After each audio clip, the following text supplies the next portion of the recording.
Ito ako sa mga apo ko. Tuwan-tuwa, talon ng talon tong isa. Yan mo si Alayna, talon ng talon. Ah, sige talon, butsyog, dali, butsyog. Hello, butsyog. Yan, nandito. Sinundo ako ng anak ko at ng apo ko. At dito daw kami kakain. Ayan, yung isa oh. Si Butsyog oh, Butsyog. Ayan oh, tuwan-tuwa, ang dalawa. Oh, tuwan-tuwa oh.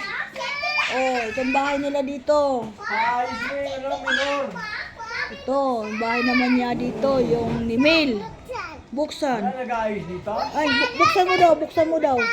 Buksan mo daw. Hindi mo paayos. Sa minor, yung minor. Medyo mababa.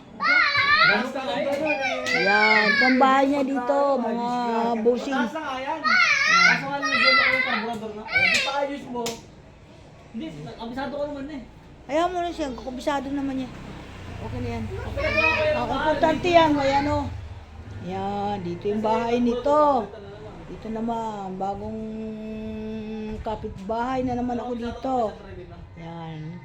Bahay ito ni Mel. Yung bunso ko. Yan, ito po. Medyo maganda din po yung... Sino ito? Yung tangtang na ito eh. Ano na? Ba't nandiyan ka sa... Hindi ka pumasok? May pasok po bukas. Ah, buti. Ba't si Miriam may pasok? Yan, ito yung kwarto. Pwede din ako dito matulog. Kaya lang mga bossing eh, hindi ako sanay matulog pag pa iba-iba. Hindi ako nakakatulog. Yan. Kwarto ng mag-asawa. Ito yung lababo. Ito. Oh, yan, lababo niya dito. Ang cute. Yan. Ganito na. Ganito lang ang bahay niya. Ito po yung ano, yung labas ng bahay nila. Yan, ano. Ay, ang galing dito. Tingnan mo. Ilog po ito. Kaya pag umuulan ng malakas, mga busing, ako po naaalala ko sila kasi baka mamaya ay, bakit Lindy? Nasaan yung kawayan dito? Nadala po ng baha. Ay, mabuti hindi umano ang baha dito kasi ang haba niyang kawayan na yan. Diyos ko po, pag umahangin pala nito, gumagalaw ang flooring. Nakakatakot.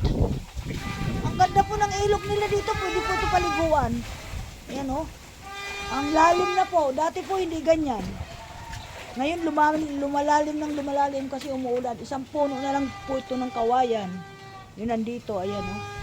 Ayan. Kaya ito, tingnan mo. Ito po kinakatakutan ko dito, yung mga flooring nila ay nagbibiyak-biyak. Dapat to malagyan ng bakal. Yan. Yan, ito po, ayan, ganyan. Ayan. Ito mga kapitbahay niya. Ang dami mo naman labahan, Linlin. Ha? Sanding ko po. Ito pa din yung washing nyo? Ba? Mabuti hindi pa sira. Ay, ito lang po yung nasira, yung dito, yung nagka-ground.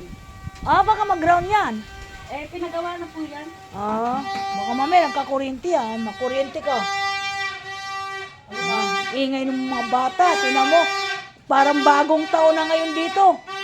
Eh yun o, kasi kumuha siya ng mga paninda doon sa anak ko. Inay! Ano nangyari sa iyo? Uy, hindi!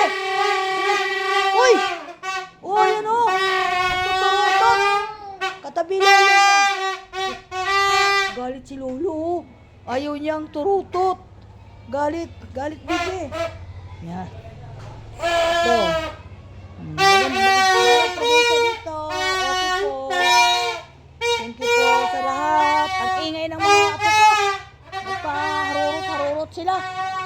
Yan. Ito yung tricycle niya na pinasundo sa amin.